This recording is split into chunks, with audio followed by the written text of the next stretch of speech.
because you made a comment in either session 0 or session 1 about, I think it was session 1, about how you can't get his dong out of your mind, and I'm trying to find the perfect place to put that. I can't get his dong out of my mind. Oh, okay. There's no. I don't even want to say where the perfect place to put it is.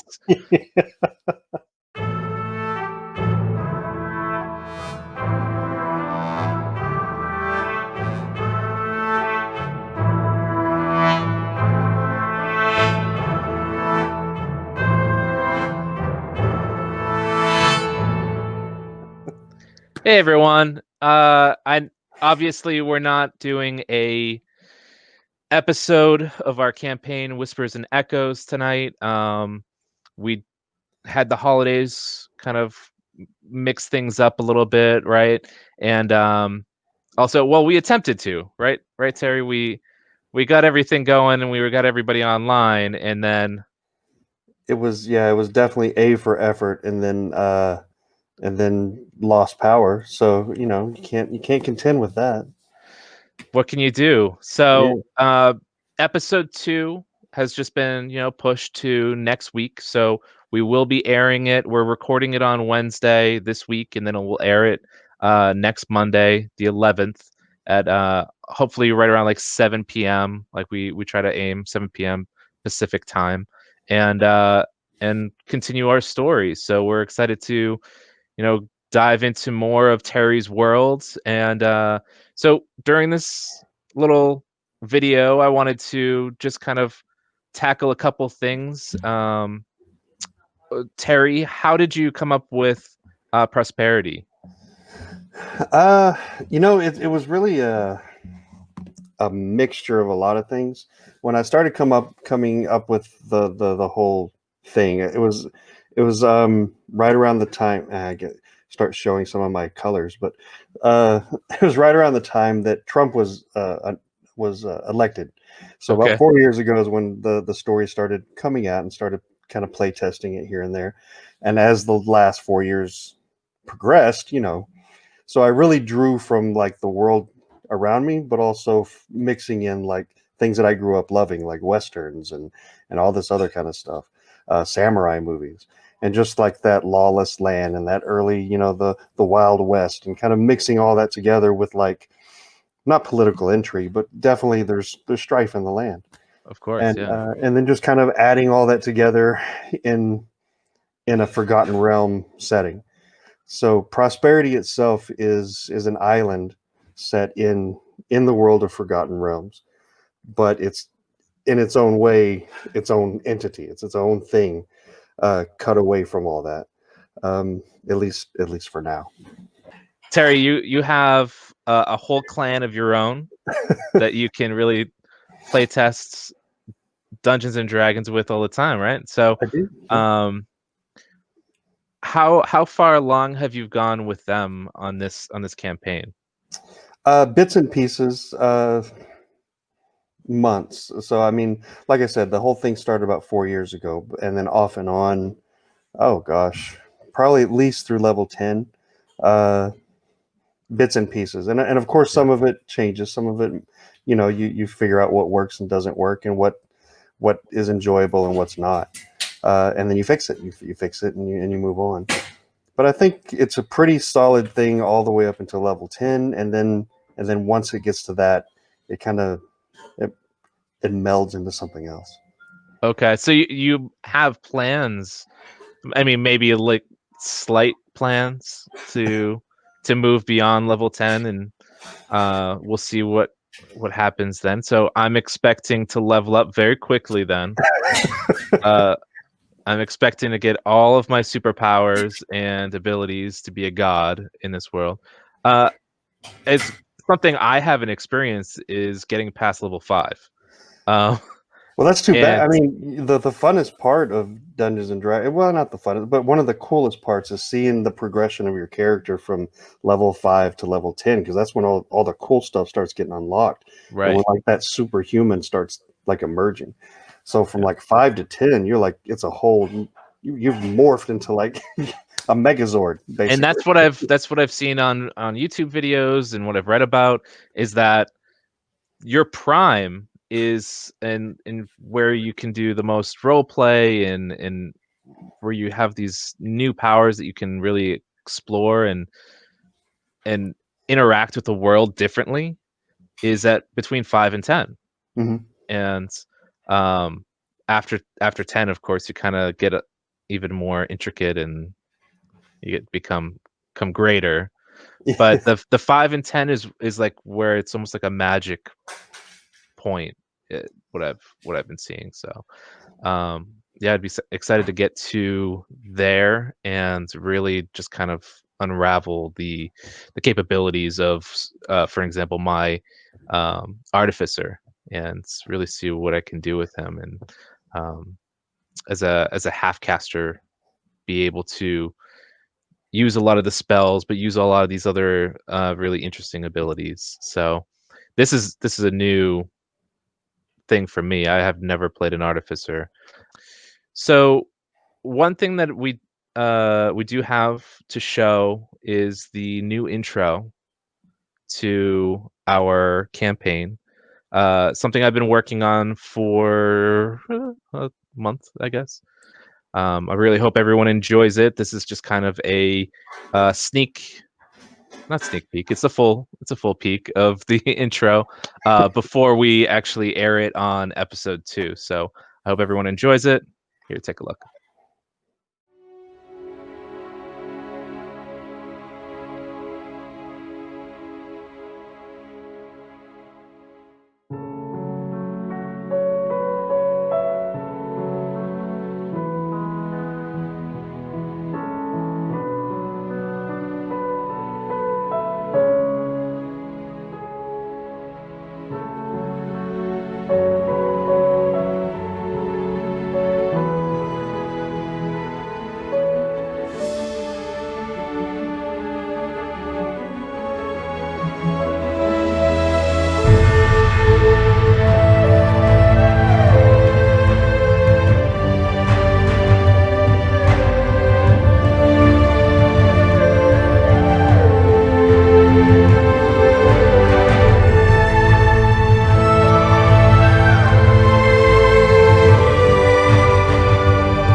No, definitely cool. I do want to say that just as a little tidbit of if any other players are watching this, what the whole time I'm doing this DM thing and the whole time I was building the story, I was thinking like there was a song from the 70s and it's like got the lyrics, there are no good guys, there are no bad guys, it's just you and me and we just disagree. But that's what I'm thinking. I don't want there to be like a definite, okay, well, this guy's evil, so boom, we got to take care of that. Right. Or this is the good guys, these are the bad guys. I want this to be a world of gray and the decisions to be gray and for you not to know, well, am I making the right decision? Am I a bad guy right now? I would, and that's, yeah. And that's the island of prosperity. Yeah, I agree. It's much more fun, and uh, it's we don't want it to be just everything be good or bad or black and white, right? We want our characters to be able to develop in the way that they're going to by their experiences, and we would expect that the NPCs had that same opportunity, right? They had their own experiences, and the reason they are the way they are had shaped that's how it shapes. And maybe it might just take a little bit of kindness to soften any outlaw's heart. That's right. Maybe a little bit of candy. It grew 3 sizes that day. Yes, His heart. his heart. Yeah. Can't get his dong out of my head. Grew 3 sizes. Yeah. So I mean that situation it does not help that I already knew that his character is basically in a loincloth. Mm-hmm. He doesn't wear armor. He doesn't wear like pants. He's basically just wearing like what? It's got Some kind of cloth? a leather diaper, and he's just Right. So I mean, if he's digging into there, and I'm his, I'm 3 feet. Uh-huh. I'm this eye level. So, and he's about 6 feet. So, what do you expect? Yeah, you're crotch high to be like for a reason. Yeah. And I shouldn't be surprised. It's probably happened many times before. Occupational hazard of being a gnome. Yeah. With summing up what has happened in episode 1, right now it feels like we just got caught in a lie. Yeah. We ended the episode 1 with a cliffhanger of the man at the gate. What was his name? It was Periwinkle. Periwinkle, and he had come and showed up and basically told everyone at the bar that we were not who we said we were, that we were actually Echo. And so now we're going to be looking at a possible brawl, possible fight with these brothers. I do try to go by because like you said earlier, nothing is foregone. At least in the story, I would like to guide you guys through, but I like to think that there's not too many things that y'all couldn't talk y'all's way out of. Okay, yeah. But sometimes somebody grabs an axe at a table and somebody has to react. I guess I don't know. And just starts throwing the axe at somebody else's wall. Yeah. Doesn't care. Now is Stonewall, the city you guys are in now, Stonewall. So with this city, it's smaller. Right? It is. It's more like I guess you can call it almost a harbor city. It's right in the center of prosperity. It's the hub of everything. So if there's anything that's going from the north to the south or the east to the west, it pretty much is crossing through Stonewall at some point. So you're the coster there is a pretty busy place because it's just shipping constantly day and night. Okay. So in that essence, it's more of an industrial type city. But the central part of Stonewall itself is very noble. It's very old school. It's very regal. But yeah. Gotcha. So it's more so, I guess, a hub for the inner parts of the island as well, I would say. Mm-hmm.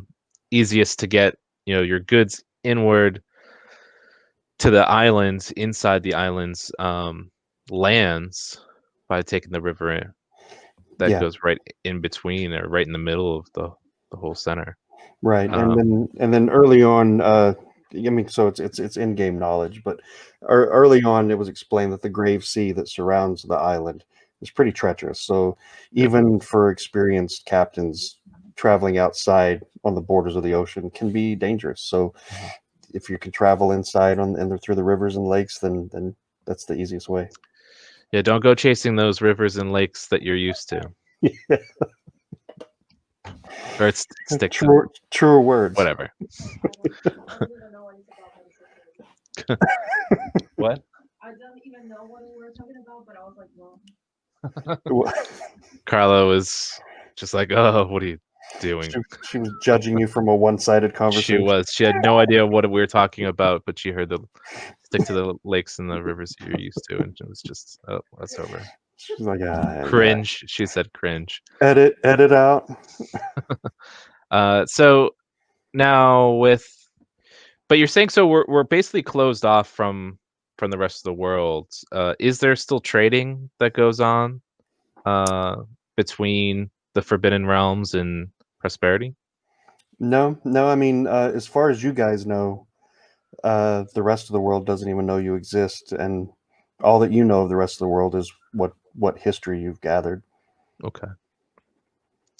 So we're not looking to expand our empire outward. It's just we're very central, and I would say at this point in your journey, you I would say at this point in your journey, you don't even know if you wouldn't even think that that's a possibility. Okay.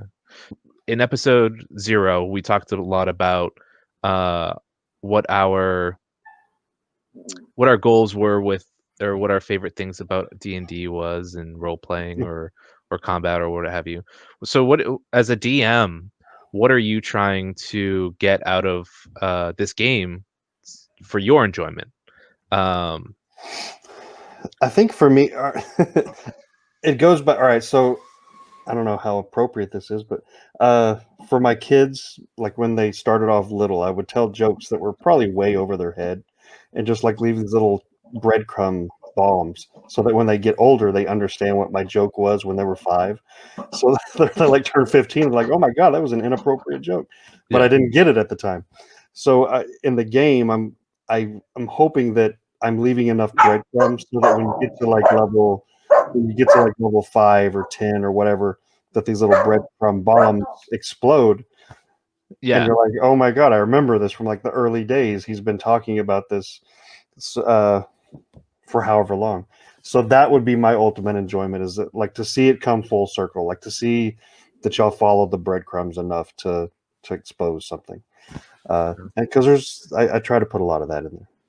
I am having fun doing like multiple voices. I don't know how well I'm doing it, but I am having fun doing that. You're doing pretty well. I think that I'm interested in seeing where your sinister voices go. Like if you have like a goblin, you're gonna have to talk a little bit more like this. Or if you got your orc and you're more beefy and they're not for eating. Fish are friends, not food. Yeah. Yeah. So, have you played around with any other voices? I have, yeah. And there's an NPC in Stonewall who's a goblin, so I'm excited for y'all to meet him if y'all choose to. That's Meep, right? Meep, M-E-E-P. Okay, cool. So Meep actually comes from a story that, I guess it was like a mini series that the kids and I did, and Meep was just a goblin that they chose to like kidnap, and he ended up riding with them for a couple episodes until he died. But oh no! so, but now he's been resurrected. He's been resurrected campaign. and been resurrected in prosperity. Yeah. So now we can kill him all over again. Terry, thank you for spending a little bit of time on your Monday to just kind of talk about a little to do with the campaign and the campaign setting. Of course. Thank you for everything that you're doing as a DM, because we know how difficult that can be, and I know that we're not going to be the easiest group to deal with. So thank you ahead of time for what we are about to do. Yeah. And for your understanding about what we are about to do. To you and So, to your world. what? To you and to your world. Oh yeah, to you and to your world. Yeah. So if we screw up your world, we apologize. I'm looking forward to it. Awesome. And again, so tune in on Monday nights at 7 p.m. Pacific. That's 10 p.m. on Eastern time if you're over there. And we hope that you join us, and we hope that you stay for the adventure, and have a great rest of your night.